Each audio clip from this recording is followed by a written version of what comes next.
meron tayong 4 na sets ng mga magkakapatid diyan sa Senado. So paano natin kakausapin yung ating mga kasama na importante ito? And not to mention, Senator, 3 dito sa mga magkakapatid na ito nandito sa inyong Alyansa Party.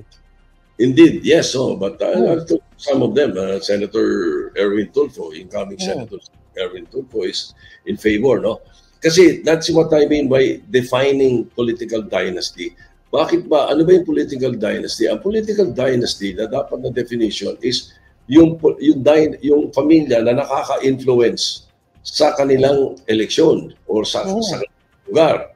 Di ba? It should be in the same place. Like for example, can you classify Alan Cayetano and Pia Cayetano as a dynasty in the Senate?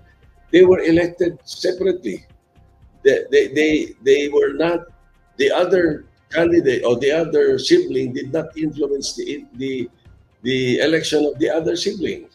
So political dynasty, I think we should define political dynasty as very influencing yung dynasty or yung pamilya in that particular area. So the way I look at it now is the possibility of, let's say, provincial level,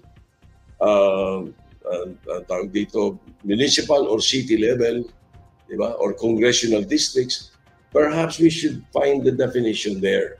Not in the national level. In the national level, you will be limiting people from running, but only because he is related to a certain senator. No? So there is no influence that the incumbent senator can influence the outcome or influence the election of the other sibling. So again, I am. Pero paano yun, Senator, kung may dalawang kunyari, parehas na senador nga? Sorry? Paano kung parehas na senador yung nasa case natin? Kaya will you be supportive of that? What do you mean? Bawal ang dalawang senador na magkapamilya sa isang kongreso. Then we will not be able to pass that law. Pagka nilimitahan natin na gano'n. That's why I said, no, in principle, I am in favor. I have discussed this very long time ago. Yes. Even in the 9th Congress already we discussed. And the main problem nga natin is that we will be disenfranchising family members, but we will be allowing the illegal family of a certain candidate to be able to get the influence of that particular person in a municipality or a city. For example, si Mayor, yung asawa, pag ginawa natin yung sinasabi natin original namin na pinropose noon na political dynasty, si Mayor, yung asawa, hindi pwede tumakbo. Yung anak, hindi pwede tumakbo. Yung kapatid, hindi pwede tumakbo. Ang tatay niya, hindi pwede tumakbo. Pero yung kabit niya, pwede tumakbo. Dahil hindi legal na pamilya yun. So when we took up that debate in the 9th Congress, Senator Orly Mercado said, let's put it in the law. Ang problema nun, when he said that, the Senate President then, Neftali Gonzales, came up and said, no, you cannot legalize the illegal. That was how we were saying then. Hanapan muna natin ang definition yan. Ganon pa rin even up to now. I will support a very good definition of what a political dynasty is.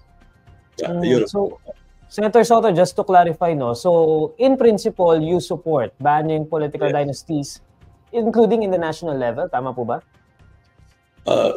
Parang sa national level, hindi ako. I have to be convinced on what influence is. Like for example, kung presidente at yung isa tatakbo, kapatid niya tatakbo senador. Ganun ba ang ibig natin sabihin? Kung two senators on a national level, let's say in the Senate, because that's what we're seeing right now. Pero magkahiwalay binoto or kung sabay binoto, is that a political dynasty? So that's what you want to be clarified? Defined, yes. Defined and clarified.